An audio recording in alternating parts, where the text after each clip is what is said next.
Having a freeze response to violation and assault is not the same as not being able to stand your ground. I have a freeze response.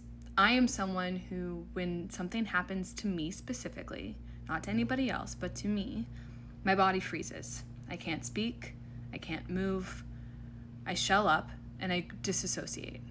It's not because I'm weak. It's not because I don't want to be there. It's not because I don't want to say no or I don't know how to stand up for things that I believe in. It's because when I was 4 years old, a grown man put hands on me, and it was so horrific and so brutal, my body learned to just shut down and leave rather than stay and fight. It is a learned nervous system response to the horrific abuse I have experienced in my life. I get asked all the time why I didn't just say no when men took what they wanted to from me, why I didn't fight back. And the thing is, I'm a fighter. If I see something happening to someone on the street, I'm the first one to step in. But when it comes to myself, my body knows better. Because no amount of fighting back will keep me safe. If people want to take things from you, they are just going to take them.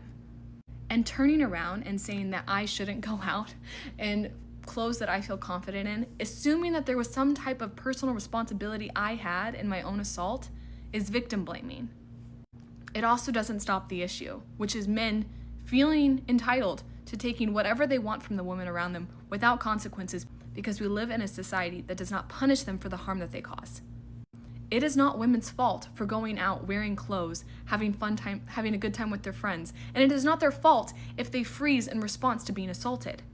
But it is thinking like this, and the audacity to even comment something like this, that keeps people from speaking up and makes victims think it's their fault when horrific things happen to them. It is not your fault if you freeze in response to an assault. It is not your fault. It is the fault of the person who thought that was an okay thing to do without your consent.